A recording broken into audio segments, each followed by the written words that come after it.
उसके पहले कई राज्यों में चुनाव होने और बिल्कुल राजनीतिक लड़ाई पर कांग्रेस को उतरना पड़ेगा। तमाम तरह के आरोप हैं, भ्रष्टाचार से लेके, काले धन से लेके और पता नहीं कितने महंगाई से लेके कितने ही आरोपों से जूझ रही है कांग्रेस सरकार। ऐसे में सोनिया गांधी को लगने लगा है कि अब भी यदि उन्होंने अपना मुंह नहीं खोला, अब भी अपने आप को एक्शन में नहीं दिखाया, तो कांग्रेस के लिए मुश्किलें खड़ी हो सकती हैं और इसलिए सोनिया गांधी अब एक्शन में है। जी बिल्कुल प्रताप जी, लेकिन आरोप प्रत्यारोप के अलावा भी बहुत सारे मुद्दे हैं, बहुत सारे विधेयक हैं जो कि इस मॉनसून सत्र में डिस्कस होने हैं, लेकिन ये लोग जो हैं आपस में आरोप प्रत्यारोप में ही लगे हुए हैं। फिलहाल करेंगे एक छोटे से ब्रेक के लिए, ब्रेक के बाद होंगे फिर से हाजिर।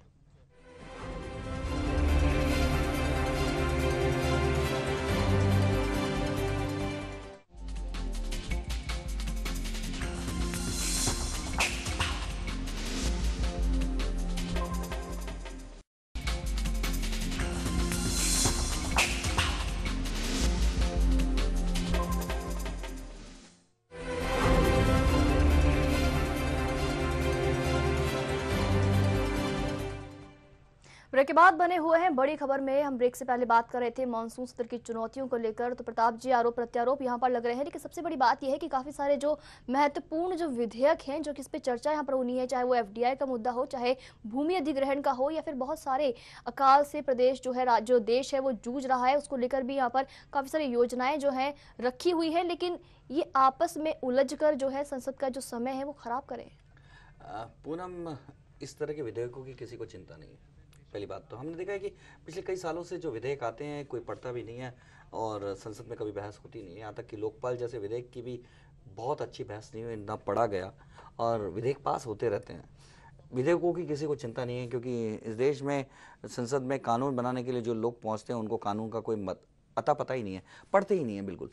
संसद में जो लोग जाते हैं वो कुछ राजनीतिक दावपेच और चाल और भाषण अपना गला साफ करने की कोशिशों से जाते हैं, कुछ लोग चापलूसी के लिए जाते हैं, मेजे थपथपाने जाते हैं, अपने नेता का उत्साह बढ़ाने जाते हैं, अपने नेता का को चेहरा दिखाने जाते हैं और ये बताना चाहते हैं कि हम भी आपके पीछे खड़े हैं।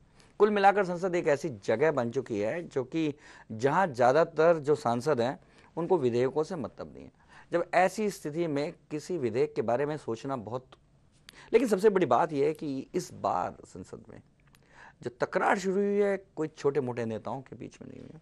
इस बार जो जबान फिसली है एक ऐसे नेता से फिसली है जिसके बारे में कहा जा सकता है कि संसदीय परंपराओं का प्रामाणिक व्यक्ति है, लाल कृष्ण आडवाणी, जिनको सर्वश्रेष्ठ सांसद तक आ गया, जिनके जो राजनीतिक सोच है और जिनकी जो नॉलेज है उसको लेकर दूसरी पार्टी के लोग भी आडवाणी को का लोहा मानते हैं।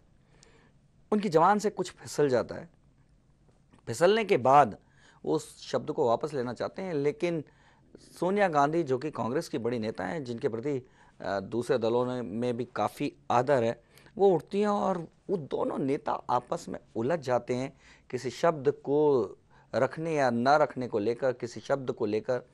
तो ये एक बताता है कि आने वाले दिनों में संसद में क्या होने वाला है। जब बड़े नेता इस तरह से उलझने वाले हैं तो छोटे नेता क्या करेंगे, क्या हाथापाई की नौबत, क्या कुर्सी उछलने की नौबत भी आएगी संसद में, ऐसी आशंका लगने लगी है। जी प्रताप जी, आपने कहा कि जुबान फिसलना जो है बड़े बड़े नेताओं की यहाँ पर शुरुआत हो चुकी है और हो सकता है कि आने वाले समय में कुर्सियां भी उठने यहाँ पर लग जाए।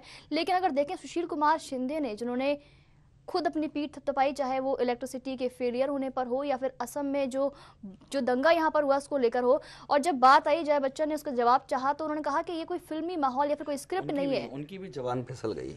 आजकल मानसून नहीं हो रहा है लेकिन फिर भी बिना पानी के ही जबान फिसल रही है। तो कुल मिलाकर बड़े बड़े नेता, सुशील कुमार शिंदे का भी ट्रैक रिकॉर्ड बहुत पुराना है, लंबी संसदीय परंपराओं से यहाँ तक पहुँचे हैं, लेकिन जबान फिसलने की ऐसी शुरुआत हो चुकी है। लाल कृष्ण आडवाणी के बाद सुशील कुमार शिंदे का नाम आ चुका है और एक दूसरे के खिलाफ जिस तरह से मन में कलुष आ चुका है, एक दूसरे के खिलाफ सहन शक्ति जिस तरह से कम हो चुकी है, एक दूसरे के ऊपर जिस तरह से व्यक्तिगत छीटाकशी होने लगी है, उसने संसद के माहौल को खत्म कर दिया है। संसद में जिन विधेयकों की तुम चर्चा कर रही हो, चर्चा होने की कोई संभावना समाप्त हो गई है। कुल मिलाकर यदि विधेयक आए भी और पास भी हो गए तो बिना किसी पड़े हुए, बिना किसी बड़ी बहस के पास हो जाएंगे। जनता को भी नहीं पता चलेगा कि कोई ऐसा कानून बन गया है जो उनके ऊपर थोप दिया गया है या उनको जकड़ में ले लेगा या उनके लिए बहुत खास उपलब्धियों वाला है। कुछ पता भी नहीं चलेगा और देश की सरकार कानून बना देगी और संसद में लड़ाई और किसी तीसरी बात पर होती रहेगी। जी बिल्कुल प्रताप जी, तो संसद की मानसून सत्र में चुनौतियां तो बहुत हैं, लेकिन अगर जो हमारे नेता हैं अगर वो आरोप प्रत्यारोप पर ध्यान न देकर अगर विधेयकों पर ध्यान दें तो जो जनता है जो उनको चुनकर वहां भेजती है उनका कुछ भला यहाँ पर हो सकता है। बड़ी खबर फिलहाल इतना ही। आप देखते रहिए HBC न्यूज़। नमस्कार।